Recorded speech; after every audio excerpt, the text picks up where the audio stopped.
Hey, we're back on the 5230 podcast. I'm here with the man from Jersey. My name is Wag. How you doing, man? I'm excited, man. I'm excited for this episode. We have a lot to talk about.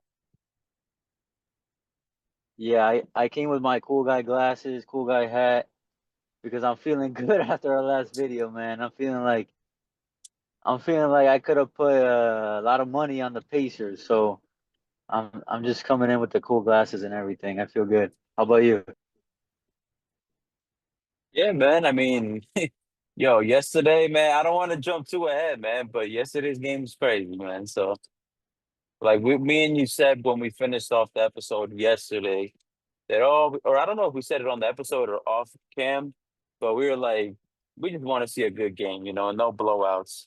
And we got a damn good game yesterday. Yeah, bro. I'll be honest, man. I didn't watch the whole game. I was pretty tired. I had done a pretty good workout a couple of days before, and then I always feel my workouts like a day or two after, so I was really feeling it.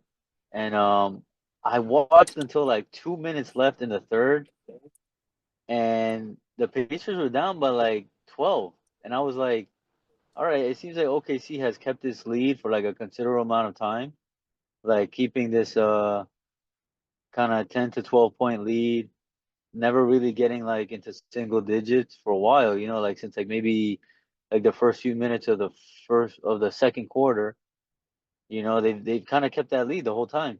And I was like, yeah, it seems like they're playing really well. All right, so the first half was insane because I think they set a record like 18 or 19 turnovers. The Pacers committed 18 turnovers in the first half. And then in halftime they were going over it.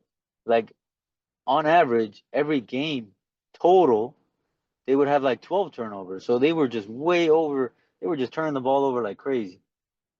But you would expect to be down by like 20 or 30 with that type of like terrible output. But they were only down by like 10 or 15, like max. Like they were never down by like 25 or anything like that. So they kept it close, just within range. And I was like, yeah, this seems good for like when they go to Indiana. Like when they go to Indiana, maybe they can, maybe they can get some type of like energy from the crowd and all that being a home, and they might be able to win a game at home.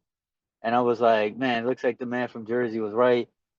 Their defense is too much. Like OKC's defense is crazy. They got like a record turnover. And I was watching the game, the first half, and I was just like, are these guys like, are these guys purposely like making these plays? Like it seemed like some of these plays they were kind of like rushing stuff and not really getting into like everything was up top, like top of the key. Like Oklahoma City's defense was really pushing them to the top of the key, and then whenever they would try to get any passes into the paint, they were there was just somebody always there with a handout, and it would just like fumble the ball. Like Shea Gill just had that really nice steal on Halliburton that looked like he was gonna get a layup or at least like a little floater, and he just swiped it away. Like it just seemed like they were dominating. And then I fell asleep like 2 minutes left in the third, and I woke up and I looked at the score and I was like, how did this possibly happen? How did they win? So yeah, what All right, man. So I think I think the OKC Thunder were up like 10 points. I think it was around 10 points at half. And I was thinking the same thing, dude. Like, how are they now winning by way more? It seemed like there were some sequences in the first half where Indiana committed turnovers on like three straight possessions. Turnover, turnover, turnover, right? And OKC was just swarming these dudes, man. A lot of like strip downs. Like the Pacers would get the ball in the paint area, and then every single time it seemed like OKC would strip the ball and get a steal. Now, obviously, it's nice to get a lot of turnovers, right? But or get a lot of steals, but you got to convert those into some points, and OKC wasn't doing that. So that's basically why the score was as close as it was. Now I wanna dissect this game, and I want to be able to say, oh, it's this simple. It's this team, or it's this team did this or didn't do this or whatever. But honestly, I left yesterday's game kind of just like not really knowing what to make of it, because on one end you want to say what I just said. OKC is getting a lot of steals, but they weren't converting it to points, right? If they do that, then they win by 20, 30 points, and that's that, right? But then on the flip side, with Indiana, you want to just say, like, dude, but think about that. Indiana managed to win the game despite 24 turnovers, I think it was, for the entire game. And on top of that, Halliburton was pedestrian for like 3 quarters, dude. I remember at the first half, I was like, yo, I can't even recall Halliburton doing anything. I don't recall like one. You know how Halliburton's always good for one flashy play or two flashy plays. I couldn't recall a single play he made in the first half. Nothing that stood out, right? Same thing with Siakam. He was kind of quiet too. So I walked away from the game just being like, damn, Indiana, all those turnovers, slow starts from their best players, and they still managed to win. And then on OKC side, I'm just like, okay, but I still like their defense. If they just convert those into points, they should win. You get what I'm trying to say? Like, it's tricky. It's like a, what do you call it? Like a double-sided coin or whatever, where Yeah, it's like each yeah. team left, each It was team left. literally, Uh-huh. yeah. It was literally a tale of two halves because like OKC won the first quarter, OKC won the second quarter, and then literally the flip. Like the Pacers won the third, and the Pacers won the fourth. So it's literally just like the Pacers literally just outscored them by one more point in the other half. Like at halftime, OKC was up by 12. Like the first quarter, they were up by 9, and then they pushed it up by three more. They were up by 12. And the Indiana Pacers outscored OKC by 13 in the second half. So it's literally 1 point difference, just halves. Like it's not like they split quarters or anything. It was literally like one half was amazing for one team, one half was amazing for the other team. So it was a super close game. It was what we wanted. Like I know your feeling of like yeah, you don't really know what to think about it. But the thing is, if you have a team on the road in Oklahoma City, like everyone's saying that this is like second to Oracle and like the fan interaction and like the environment, and you're in a hostile environment like that, and you're able to just at least keep it close. This bodes well for the Pacers, in my opinion, man. Like I sent you earlier in the day on DraftKings, they have OKC like minus 520 favorite, and the Pacers are like a plus 390 for Sunday's game too. And I'm just like, man, somebody's gonna make some money taking that underdog. Like I think the Pacers could do it again because Halliburton had a double double with rebounds, which is not normal for him. He usually has a double double with assists. Pascal had a double double. Nesmith had a double double, and they were all rebounds. So it wasn't like high assist. And then the Thunder, their big guy Shea Gilgeous, 38 points. But then look at Chet. Chet had 6 and 6. Like he only played 24 minutes.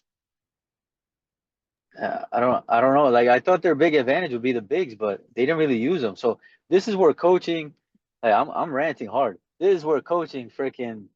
That's where you see who's I think the better coach, man. Because you got guys over here in the Pacers getting double doubles. A lot of guys contributing. They had one, two, three, four, five, six guys in double digits, and McConnell had 9 points. So they almost had seven guys scoring 10 points. And then Thunder had one, two, three, four, and then Hartenstein with nine. But same thing like on the other side with McConnell. But they only had four guys in double digits. Shea just did most of the work. But yeah, either way, I think the Pacers are just in a better spot because obviously they took home court. So I don't know how you feel for the rest of the series. I mean, Honestly, dude, after game one, I still, like, I'm not changing my opinion on Oklahoma City, right? Because I was gonna mention kind of what you just said. Holmgren didn't have a good game. Neither did Jalen Williams, the forward, right? And these are two of their big threes. So it's not like Oklahoma City, like they just everyone played incredible and they still managed to lose or something like that. Like I think to me, Jalen Williams, that dude is the X factor. When he brings his A game and scores 20 plus, that's when Oklahoma City like it's just He very, very, scored. He very scored difficult. 17. He scored 17 with 6 assists. I think that's a solid game, no? It's okay, man. It's okay. I wanted to get into like 22 points around there. Dude, and Lou And Lou Dort hit yeah, like Lou hit Dort. like 5 threes. Like the guy was like unstoppable. Yeah, Ludor was good. But see, the thing is, I still when you watch the game, I still like what Oklahoma City was getting. Like to me, their offense still looked better than Indiana's. Indiana, cause I actually watched like the whole game. There were so many plays when Oklahoma City was all over Indiana, and Indiana would take a three or like a midi with the shot clock running out, and they would make it, and that happened a few times. So like, if I'm not banking on Indiana to make those all series long, these like shot clock running out, semi contested 3-pointer that still goes in. You know what I mean? And they were getting some lucky. No matter what you say, man, they were getting some luck on their side. There was this one 3-pointer from Miles Turner. I don't know if you saw it, if you watched the highlights, where he was on like the left side, like the left wing, I The guess. bank, The the bank bank was open, the baby. bank 3-pointer, bro. I would like to bet my last dollar, bro, that was not his intention to bank that 3-pointer in, but it went in. So you take it, right? So they had a few things, and there was one free throw that I think it was Siakam shot that he missed it, and then there was a violation on it on I think Lou Dort, and then they got another free throw out of it. Like little things like that, man. Like basically, what I'm trying to say is that despite the loss, I still like what I'm seeing more out of Oklahoma City. They did exactly what I told you. The defense was there. Like, dude, that's a lot of steals, right? Chad has to get more involved. If he gets more involved, it's GG's in my opinion, right? And then on top of that, I just liked what I saw more on the offensive side from them. I think they got a little stagnant towards the end. I'm not trying to take anything away from Indiana because they still had to make the comeback. They were down, I think, like 13 or 15 points in the fourth quarter. So I'm not trying to take anything away from them. But I think OKC kind of took their foot off the gas a little, right? And I think it's just a learning experience for them. It happens. I think they're going to learn from this. And I still like them to win this series, but I'm glad Indiana won because now it makes it like now you got stuff to talk about, right? It's like, damn, watch out. Indiana took game one, man. They stole home court advantage. Just something to think about. All right, man. I think that's pretty much it. I guess just the prediction. Like I said, I think the Pacers take it game two. I think they same thing they did to the Knicks, man. Like they friggin' took the life out of the Knicks after that game one where they came back and the Knicks looked like they had it. I think they did that to OKC, man. Like the the mentality of a young team and the young coach. I think Rick Carlisle's gonna say, "Yo, we're gonna repeat what we did in Dallas against the Heatles, and we're gonna take this and we're gonna show the world, baby. That's what we're gonna do." So I like the Pacers on Sunday. What do you think? I like Oklahoma City. I like OKC. I said OKC in five. Uh, Oh yeah, now, you're a gentleman. You're a gentleman. yeah, no, now if I had to, I'd probably say six, but I wouldn't even be surprised if it did go five. But I would say six, just because I can't picture Indiana just. So this would mean how many Indiana still gets two at home, right? Because if it goes five, Yeah, they always then get three yeah, total. yeah, they would get two. No, because I remember back in the day, I don't know if they still do it. Back in the day, they used to do the 2-3-2 format for a little bit. Like when the Nets went to the NBA Finals in 2003, it was a 2-3-2 format. The first two were in San Antonio, 3, 4, and 5 were in New Jersey, and then 6 and 7 were in San Antonio. So I don't know if they still do it like that, but I just Game 5 is in Oklahoma. okay. So they do. So they do like 2-2-1-1-1. That's the new format. That's how they do it right now. Yeah, yeah. Like Okay. Sunday still in OKC. Game 3 is in Indiana. Game 4 Indiana. Game 5 OKC, and then the 1-1-1. Oh, okay, The okay, one okay. the 1-1-1. I'll say 6, man. I'm gonna give Indiana one at home, but I think it won't go more than 6. But it definitely could still go 5, man. That's just my opinion, man. It's Like I a said, it's a dude, I still. little gap, What do you mean? like all the way till Sunday. So like we gotta wait Friday and Saturday, 2 days off. Right, right. Yeah, but just to reiterate, man, I still liked what I saw more out of Oklahoma City, man. I really do. Like when I was watching the game, right? I was comparing it to when Indiana played the Knicks and when Indiana played Milwaukee and when they played Cleveland. Dude, I could immediately tell that Oklahoma City is just a completely different level of competition. Indiana, dude, there were so many times that they would have the ball, and they're just like, pass it, run a pick. It doesn't work. Pass it to some other guy. It didn't really look like they were even getting it to their offense. Oklahoma City was all over them. They were disrupting so much stuff. Like I said, Halliburton was slow. And I'm just like, damn, bro. Like Halliburton against the Knicks looked like a beast. He looked like a guy who couldn't even be stopped most of the time. And then I'm watching game one, and I'm like, damn, OKC is really kind of clamping Halliburton. So I still like what I saw more out of OKC, man. Who did you predict to win the series? Did you predict OKC or Indiana? Hey, hey, tell everybody to watch our episode from yesterday, and they'll find out. Everyone, what I need from you guys right now is I need you to go watch our episode from yesterday. I'm not even going to tell you the time, Mark, because I want you to just watch the whole thing. Give us that viewer time, all right? That's what I need That's from you it. guys, please. That's it, man. We'll be back Any other tomorrow. no more topics? We one and done? Yeah, we got to come back tomorrow. We got other stuff to talk about. I love it, man. All right, man. Wait, no, not tomorrow. Today's Friday. No, that's it. We'll be back Tuesday. We back Tuesday, man. We'll be back because Thank you so the much. next game is Sunday, and then after that we got Wednesday. So yeah, so we'll be able to talk about the Sunday game on Tuesday, prep for the game on Wednesday. Then on Wednesday we'll prep again for the game on Wednesday, and then the game on Wednesday will happen, and then we'll come back Thursday and talk about that game, and then we'll prep about the Friday game. Yeah, man, we got it nice, man. We'll leave this for the weekend, and then we'll be back Tuesday. We'll talk about that Sunday game, and we'll see how we if our predictions are good. But right now I'm predicting on Sunday the Pacers are gonna win. They're gonna go up 2-0, just like they did to the Knicks, and they're just gonna take their heart, man. Like the Knicks fans, their heart.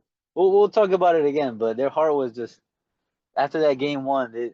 You know how they have a player named Josh Hart. They freaking annihilated the heart of the Knicks that day. Yo, swag, man. Let's make a little side bet. I bet you $5 Oklahoma City wins game two. No, no, no.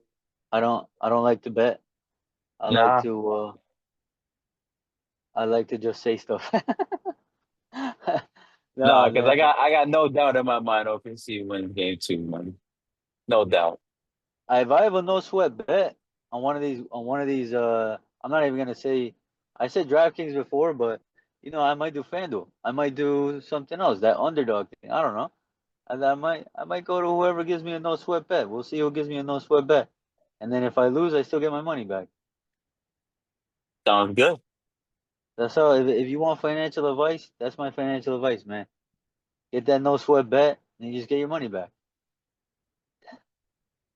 Beautiful. Yeah, man. Only bet if you really feel confident, man. And right now in the Pacers, there was one year that the Lakers went against the Pelicans to fight for the eighth seed. I don't know if you remember this. They were playing for the play-in. You remember that? The Lakers played the Pelicans for the play-in. Yeah, let me look this up for you. Just so I think it was not this past year, the year before. Let me just look this up. But that year, Oh yeah. I think it wasn't like New Orleans like missing pretty much everyone. I don't remember, I man. But I just said yeah, I I just said think the NBA is not going to allow the Lakers to not make the playoffs. That's all I said in my mind. The NBA is yeah. not going to allow that shit to happen. So I put $20 on that bet and I made double my money because I was just like, yo, there's no way they're going to let the Pelicans beat this team. Like they need the Lakers in the playoffs. And I they actually won. do remember that game. Zion Williamson played and he laid an egg, and people were kind of getting on him about it. I do remember that game when that happened, at least. Yeah, man. Those are the times where like if you had $1 million on the side, bro, put it on that game. Like you're not gonna lose your money, man. Put it on that game. It's a one game thing to make the playoffs. It's not like a series. It's not like oh it's game one of the series and like it's a long series. Nah, bro. Like they needed to win that game to make the playoffs. The NBA, we talked about it in the last episode. There's a couple of conspiracies, and that's definitely one of them. They don't want the Pelicans in the playoffs over the Lakers. Definitely not. David, the late great David, I believe his middle initial was J. Stern, was quoted once as saying that his dream NBA Finals was LA Lakers versus LA Lakers. So there you go. Oh, shit. Oh, that was good. Yeah, man. I looked it up. The Los Angeles Lakers defeated the New Orleans Pelicans 110-106. 4 points is good enough for me. In a play-in tournament game on April 16th, 2024, the victory secured the Lakers the number 7 seed in the Western Conference and a first round playoff matchup against the Denver Nuggets. Why wouldn't the NBA sign up for that? Of course. And it says right here, I don't know what, maybe you were thinking of a different game. It says Zion Williamson played well for the Pelicans, but the Lakers ultimately prevailed. So I don't know. Oh, oh man, I Maybe, don't know. Maybe they played each other more than once in the play-in. no way. What? Oh, like a May different year? yeah, Oh, okay, maybe. okay, maybe that was it. Let me see what his stats were. Uh, the Maybe big it wasn't dog. against the Lakers. Yo, Yeah. yo. What's up, man? God damn, this is not the game you want to talk shit about Zion, bro. Yo, 36 minutes, 17 for 27 from the field. That's 63%. 0 for 1 3, 6 for 9, 66.7% from free throw. And then 11 rebounds, 5 assists, 1 steal, 1 block, 40 points. Mm. So this is not the game. There's no way, dude. Yeah, man. For Zion. For those who know, for Zion. All right, man. It was great talking to you. Peace. Yeah. Peace, everyone.